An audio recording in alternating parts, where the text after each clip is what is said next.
inyaya yekupa. Kana kupaka kune chinonzi giftedness.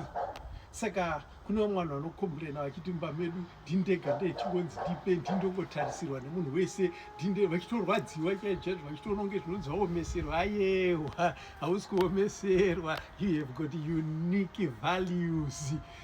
Une zvinhu zvaunazvo zvisina vamwe vanhu vese.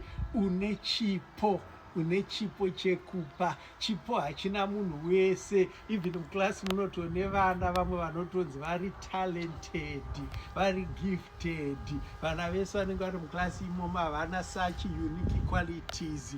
Because of your unique qualities, you are a leader. You are problem solving. Iwe unotoona pane dambudziko unotopinda uchibatsira, unotogona kusvika pamba pevanhu woona kuti vana vepo havana kuenda kuchikoro, wobvunza kuti kusi vana vasina kuenda kuchikoro, vamwe vana vese enda kuchikoro, wotoudzwa kunzi vana havana kuenda kuchikoro because hapana mari yacho, tiri kutambudzika. Wototaura kuti wototanga wototsvaga kuti ndipei 2 hours ndokuonaona wotoronga chichichichi, wotoona woburitsa wabuda nesomething, wototaura kuti ndibatei kuma6 vana vanenge vakuenda kuchikoro mangwana, because you are a leader. Saka chipo chako chauinacho chaukapiwa naMwari chinotoda kushandiswa. Did you know that kuti vanhu vanonyima vaive vanogona kunyima whether vanazvo kana kuti havana. Those people have got fear.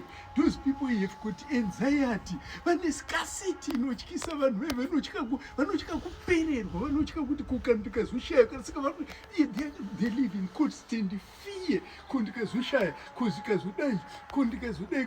That's why uchizoona munhu achizviunganidzira sezvakaita that fool mubhaibheri rakazonzi you fool, because rakuzviunganidzira zvinhu zvese vakamatura mahombe. Pfungwa dziripo dzakanga dziri dzekuti ndigozodya kwamakore mazhinji.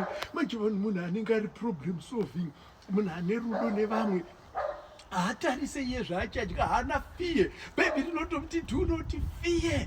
Usatye, usavhunduke. You are a brave man. You are a mighty man of valor. Tora mari yoyo unayo ngopa uchipa in the morning. They cast their sins. They don't withhold seed. Timi rinotoziva. Timi rakajekerwa. Timi rine rudo. Timi harisi kutsvaga kuunganidza. Timi riri kutsvaga kubatsira nepapa anoda kubatsirwa. Ndiani ane problem? Chii chinoda kuitwa? Tinenge tichingobatsira.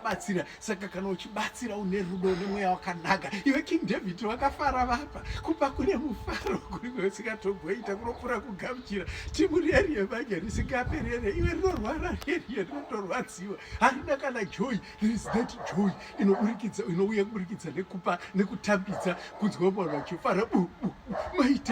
Maita chikandamina wakapiwa soko murewa, maita zvenyu shumba, maita shava. Zvinonakidza zvese vanhu vari happy kuzva kuti havari kudya because of me, ava vakapfeka because of me, havana iwewe.